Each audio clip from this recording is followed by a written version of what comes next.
Hello friends, welcome to Cook to Nourish. Today I am going to show you how to make grain-free jalebis. First we'll start by making the syrup. Take half a cup of maple syrup. So I'm using here maple syrup to keep it AIP and not using any refined sugar. So it actually is an easy way because maple syrup, as you know, is already syrup. So I'm just going to flavor it with a little bit of lemon juice, 1 tablespoon of lemon juice, and saffron. So I'm taking like a generous pinch, about 12 to 16 strands of saffron, and then let this simmer on low heat for about 5 minutes, until the lemon juice, water from the lemon juice evaporates and it's back to a syrupy consistency.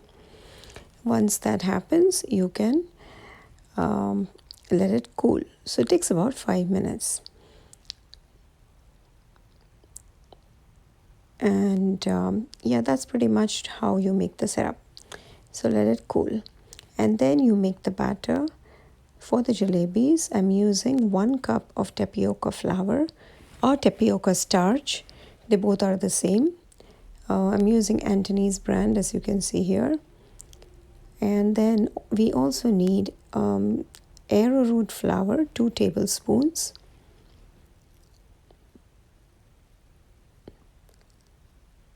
So that's 1 tablespoon of arrowroot flour and another tablespoon of it. Now we'll add a pinch of sea salt. And next we also need 1/4 cup of cassava flour. Unfortunately, the camera was turned off when that happened, so add 1/4 cup of cassava flour, 1/8 teaspoon of turmeric, and then we have half a cup of coconut milk. Now I have used Native Forest canned coconut milk. It's of a thick consistency. And then now you try to make the batter. Now be very careful that, not very careful, but be mindful of the fact that tapioca starch and arrowroot starch behave a lot like cornstarch. So, initially it will give you a lot of resistance when you're trying to make the batter, but just keep adding water. So now I'm adding 1 teaspoon of lemon juice. That's another thing that goes into the batter. And then you add the water. Now I have kept half a cup of water ready, but I'm going to add it slowly, little bit at a time.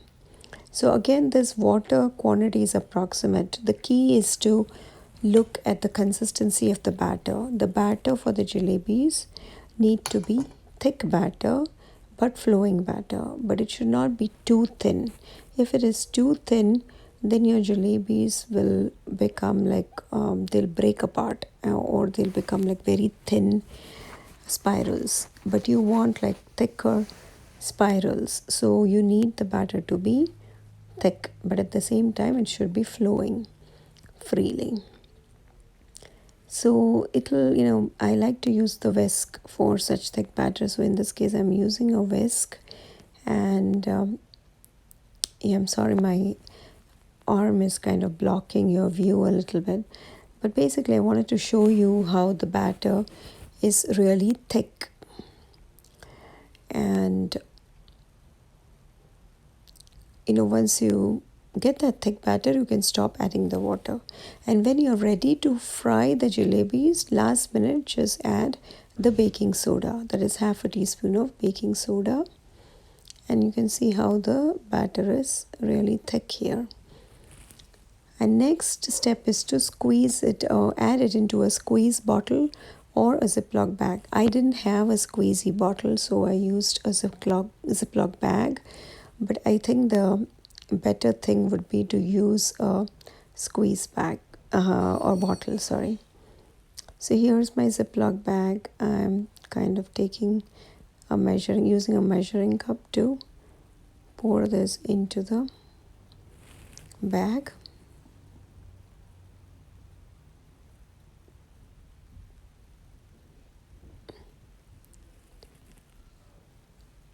Yeah, initially you may want to test it out, so add a little bit batter and see how your jalebis turn out. And in case the batter is too thin, you can always add some more flour later on. So now here, see, this is actually how the batter should look. And once I added the batter in it, I cut a small 4 millimeter thick from the tip, so that way I can form the jalebis. Now the jalebis get fried very fast. It's on medium heat, and I am cooking them for only about 1 minute on each side, and they are done pretty much. So that's it. I didn't get a chance to show you how I flipped it because I had to work really fast with them. And then you put the warm jalebis over the syrup that you already prepared, and just kind of, let it soak a little bit for a few seconds, and then you put them onto a serving platter.